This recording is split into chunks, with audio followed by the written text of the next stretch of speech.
Welcome to Talk of the Town. I'm your host, Ellen Barrett. We have a great show for you today, and we are kicking it off with the Shannon Law Firm. And today with me, I have Walter Shannon and Derek Allen. They're attorneys over there. Thanks for being with us today. Well, thanks for having us. Great to have you on the show, and it sounds like we're going to be chatting about some of the benefits of using a smaller law firm compared to some of the humongous law firms that are in our area as well. So I'm excited to learn about that, and I can already imagine some of those benefits. But first off, what kinds of cases does your firm handle? I am the head of the litigation department and also the only member of the litigation department. So I do anything. So you can say you're the president. President, every title you can think of our litigation department. And what that means is anything that's a lawsuit comes into, I handle that. So Sure. It ends up being probably 50% family law, custody, divorce, things like that. And then I would say the other half is all sorts of business disputes, contract disputes, a little bit of personal injury, but essentially anything that's a lawsuit we can handle for the most part, and I would be the one handling that. Not busy at all, it sounds like. No, a lot of time surfing the internet. A lot of reading, free time. Yeah, looking at YouTube videos, things like that. How about you, Walter? Well, we do have a little overlap in Sure. some of these areas, but I'm more transactional in what I do. So my work, estate planning is a large part of my practice, along Sure. with real estate and business. Business is an area where we help businesses pretty much from formation all the way to selling to the next owner. So, Wow. so we keep busy on that end too. And once in a while, when a transaction situation goes the wrong way, well, we have a litigation department too. So that's You're covered. yeah, that's right. We've got. So Yes. there are so many different TV shows involving lawyers or just, the whole process of it all. And it just looks really exciting. So I want to know, what are the most interesting cases you guys have worked on? I would say recently, particularly in Madison, was a case where a client of ours was denied his right to wear a colander in his driver's license photo. So he became a client of mine, wrote to the DMV, and that got a little bit of press Yeah. in the local area and throughout the country. So that was for sure the most famous case I've worked on recently, Wow. or ever, actually. I've got kind of a humorous one. Yeah. When I first started in Evansville, I've been practicing for 26 years, but in Evansville a few years ago, one of my first cases was a person that owned a bar in town came to me, and they had these two deeds, and I'm looking at them. I go, that's interesting, and it was for someone who was paying their bar tab, and it turned out that they were for cemetery plots. So a fella used cemetery plots to pay for his bar tab. So that's something you only see in a small town, I guess. But otherwise, for me, my most probably interesting area is cabin law. I do a lot of cabin agreements for families. Which is a big deal to all of us here up north. Oh yeah, I mean it's a really it's amazing how that works, because every family's unique in what they would want to see in agreement for Right. for having the cabin pass through generations. Wow, it's cool stuff. And Yeah. getting to know you guys, and obviously just the personality you guys bring in the stories, I'm sure are just some of the benefits of using a smaller law firm versus a larger one. But why else should somebody seek maybe a smaller law firm rather than a larger one? I think the stereotypical answers are that the rates tend to be a little bit lower. You have more personal contact, in some instances, with your attorney. But I would encourage people to check out both. Yeah. If you've got a matter, you can go look at some of the bigger firms in Madison or Janesville, more near us, and then come see us and meet with both lawyers. And that's incredibly important. I think you're hiring the lawyer, not necessarily the name on the business card of the firm. Right. So try them both out. Meet with both and see which lawyer you think you'd work best with. Yeah, I couldn't agree more with that. I think each Shopping around almost. Yeah, well, and Like you do really, with anything else. an attorney in anywhere, any location, really, it's the attorney on their own merits, and I think you want to definitely find out word of mouth too. Word of mouth still is, even with all the internet and what have you. I think word of mouth is a major factor in who you should choose, and don't be afraid to Absolutely. interview a few of them first before you choose an attorney. It's just so interesting to think about it that way, because I don't think people do, but you should. Just like anything else Definitely. you're purchasing or services you're seeking, I guess, so it works that same way. And just before we go here, we've got about 30 seconds left. How does someone know when they might need an attorney? This may seem like an obvious question, but I'm guessing it's not. I would say trust your gut. If Yeah. you think it's a time when you might need an attorney, again, it doesn't hurt you to go meet with one for an hour. We have plenty of clients. We probably have more people come in the door that we say you don't need an attorney yet, Yeah. or you could handle this on your own. So it never hurts to meet with an attorney for half hour, an hour, and then at least you know, rather than having to guess. So I would say trust your gut. If it feels like something where you might need an attorney, go meet with one. it. Again, the Shannon Law Office, thank you guys for being with us today. Some great advice. Well, thanks for having us. it. Appreciate that. And we'll be back with more Talk of the Town right after this. Welcome back to Talk of the Town, and I am joined now by Becky Peterson. She's the owner over at Kula Yoga and Wellness. Thank you so much for being with us today. Oh, thank you for having us. And so I have to ask, just because you have such a unique name, what does Kula mean? Am I pronouncing that correctly? Yep, Okay. Kula. Kula is a Sanskrit word. It's Okay. a language of the yoga. And we have that up on our studio wall so that people can remember. Kula means community of the heart. Oh, that's And so it means, special. Yeah, and it means intentional gathering of people, which is really the idea and the whole premise behind why I opened Kula, was to give a place for people to gather to form a community within the yoga studio.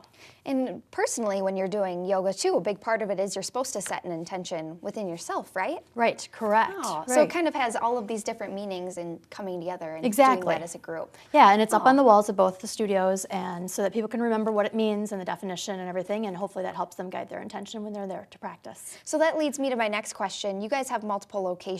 Where Yes. are those at? Yes, so my original location, we just celebrated 4 years last week, actually. congratulations. Thank you. Is in Cottage Grove. Okay. It's at 445 West Cottage Grove Road, and it's right on the edge of Cottage Grove.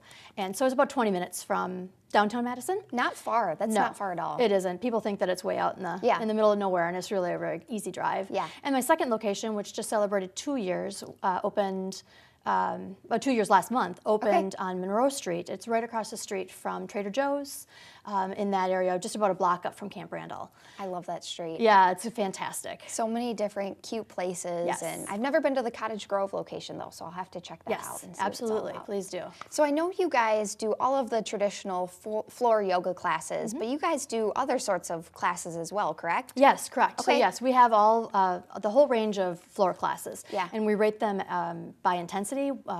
From low, medium, and high, so that people that's can really nice. make an informed decision.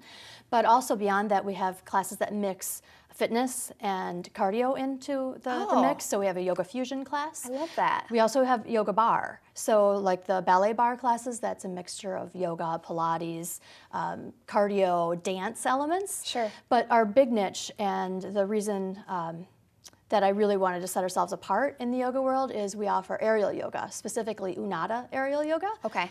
Unada is another one of those Sanskrit words. It means elevated. And all of the teachers that teach my aerial yoga classes, including myself, are trained with one specific style. So aerial yoga is, if you have never seen it before, you're suspended from the ceiling using an aerial hammock. So think, Wow. think Cirque du Soleil, some of those places, aerial dance, but very yogic. We use that fabric supported from the silk, we call it a silk, from the ceiling as a prop. And it's a way to open up our bodies and support our bodies, take the weight of our body off of itself so that we can get deeper and more supported into postures. Wow. It's very connected to a floor practice. Everything that we do in aerial yoga is trying to connect back to the practice that we have on our floor, but to experience that in a different, lighter, more stable way. Oh, it sounds not only really cool, but really beautiful. I'm just It imagining is. what it must look like. It is, and people are really intimidated. They're like, oh, Yeah. I can't do that. That thing's not going to hold me. And we go over the safety. We have an aerial basics class that's a prerequisite. Everybody has to take it no matter what their background is before they can go into the other aerial classes so that all the teachers know that the students coming in have had the same information given to them. And we try to calm any fears. You're not more than 3 feet off the ground. All the hammocks are set to That's good to know, your because I height. was picturing something like way up in the sky. No, only when they're put away are they way up there. Sure. And so it's we spend a lot of time in that class really trying to calm people's fears, and there really isn't anything to be worried about. My teachers are really, really trained. We do it very, very slowly, and the weight limit on my apparatuses is thousands of pounds. Oh, wow. So you're each. good. Yes, so we're totally good. So that's You're the good. long answer of yes, this is going to hold you. Right. And usually within the first 2 or 3 things that we teach in the class, people are asking how they can put one of these in their homes. So you find a lot of space in your spine, a lot of release in tension that we hold, chronic areas of tension that you hold in your body, which is unlike a floor practice that you're pushing into the floor a lot. Sure. This is a lot of pulling. And so we're countering those muscles that we get strong by pressing into the floor in traditional yoga by this pulling and lifting that we do in aerial yoga. So it's such a great complement to a floor practice. And the thing that people probably don't even realize when they hear the benefits is the how much fun it is. Oh, I mean, it sounds like a blast, and It I is. wish we had more time today. But Yes. I think what we've learned today is you've got to go check this out. Yes, this is totally absolutely. unique and fun. You've got to go check it out. Again, this is Becky Absolutely. Peterson, the owner over at Kula Yoga and Wellness. That was a tongue twister there. Yes. Thank you for being with us Thank today. you so much for having us. We appreciate it, and we'll be back with more Talk of the Town right after this.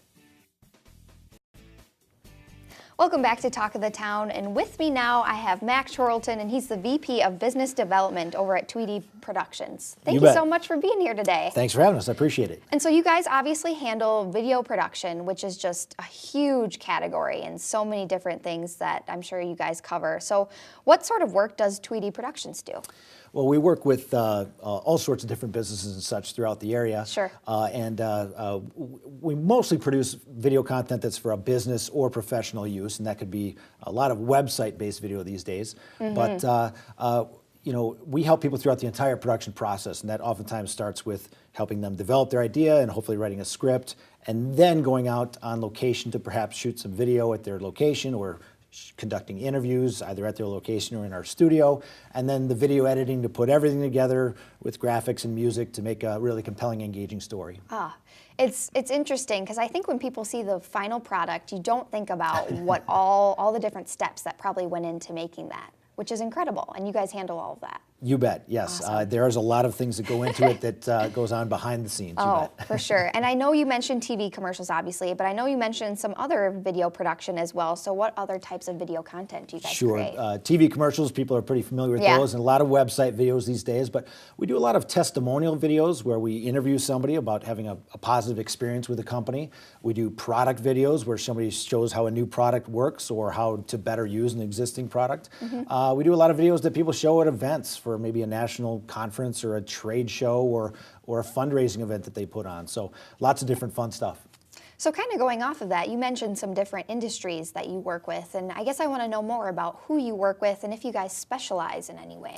Sure, we don't really specialize. We work with all sizes of business, small, medium, and large.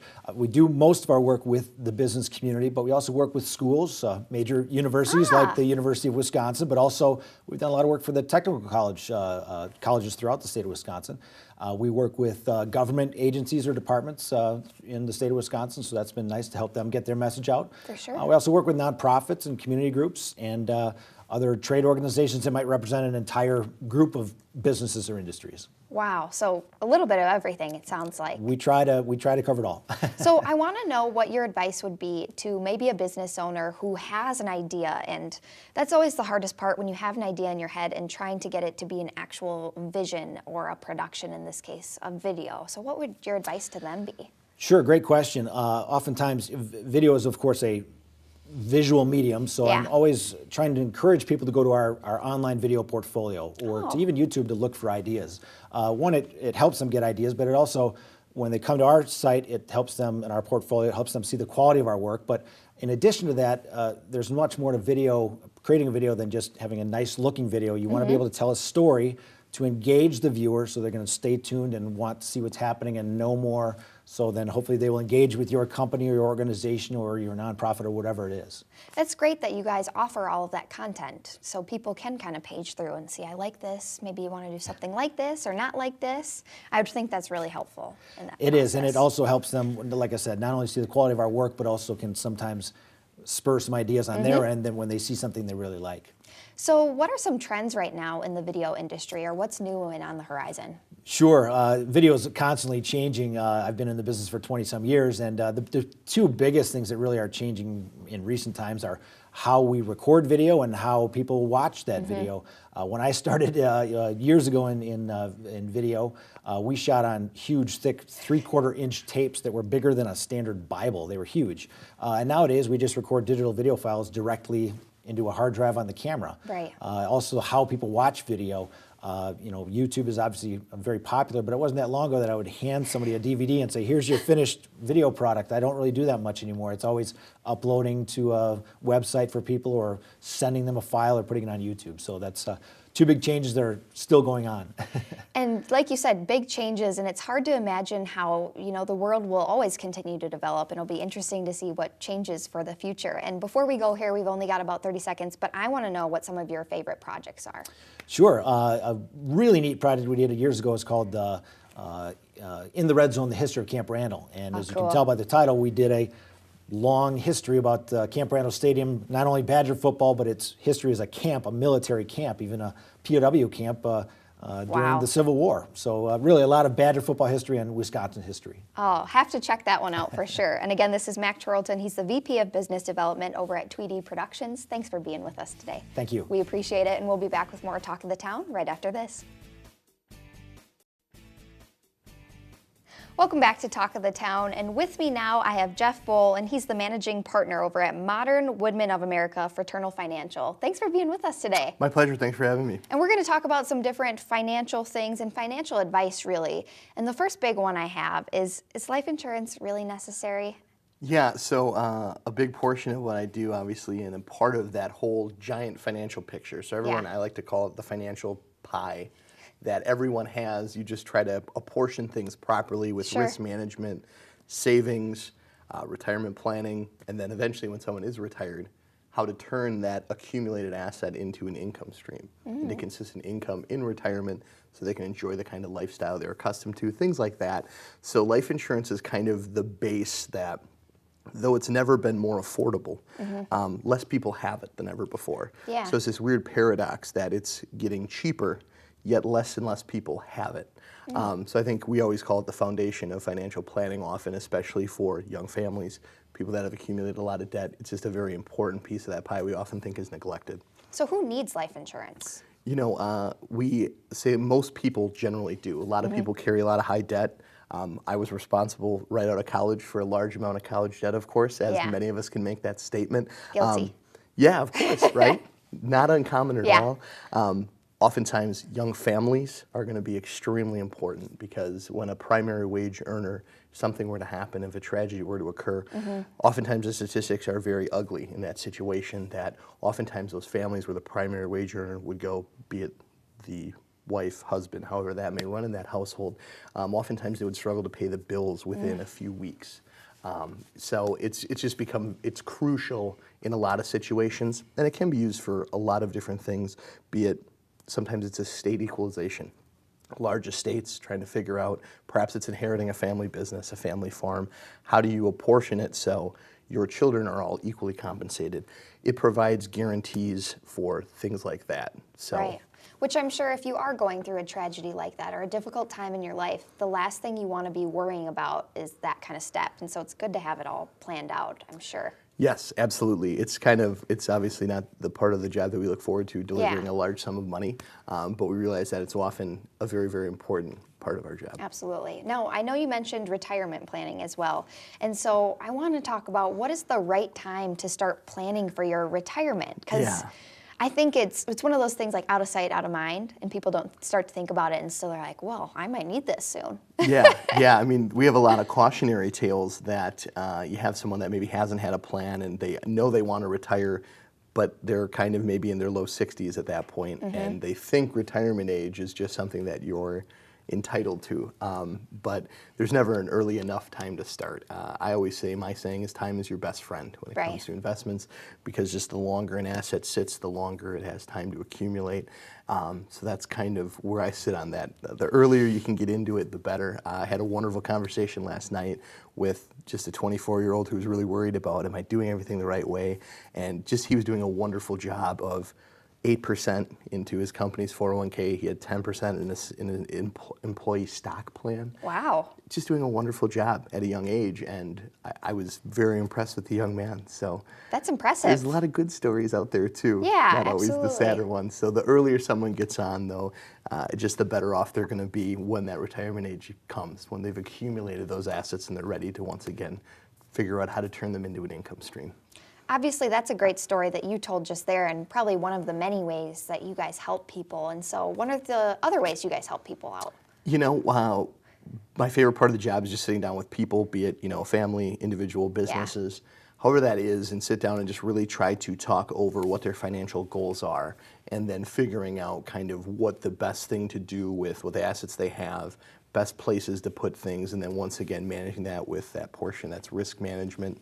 Another piece of that pie to make sure if something were to happen, is the business taken care of, is their family taken care of, and things like that. So just kind of working through that with people and educating them what's all out there is really what I enjoy. So quick before we go here as well, I want to know what it means to be a fraternal organization. Yeah, absolutely. So that is kind of a part that makes Modern Woodman very unique. Less than 5% of the industry is we're a not-for-profit organization, so that's extremely rare. And the fraternal part is we exist solely for our members' benefits. We're member-owned, but we take that a step further. We have to prove every year that we exist for our members' benefits, so we do a lot. So why I'm dressed extremely casually, which I thoroughly enjoy, as we talked about before we started filming. We're actually volunteering at the River Food Bank today, which we believe is the largest food bank in Madison, but they've been the recipient of what we call our matching fund program. Sure. We have different chapters in different communities. We try to bring a lot of local impact to members that live in our area. So we have one in Sun Prairie that includes like the surrounding communities of Columbus and Rio. We have Madison East, we have downtown Madison. I run Sauk Prairie, as well as Middleton. And we try to just impact our communities positively by the matching fund project. An example, we have $2,500 to use as a chapter to use on local projects. So the River Food Bank was one of our chapter's recipients of that this year, where we matched $2,500 to donate to that, to have them use for the purchase of different foods for obviously kind of the underprivileged in the area. And now today we're all going to have about 15 people volunteering to serve a Thanksgiving lunch and a Thanksgiving dinner, kind of pulling a double, so to speak, on that's that awesome. one. But comfortable shoes Is key. Yep. Well, you guys are so involved in the community, and that's very clear, and it's been great to have you on the show today. Again, this is Jeff Bull with Modern Woodmen of America Fraternal Financial. Thank you for being with us. Thank you. And thank you to all of our guests. You can find us next time only on Talk of the Town on Wisconsin's 57.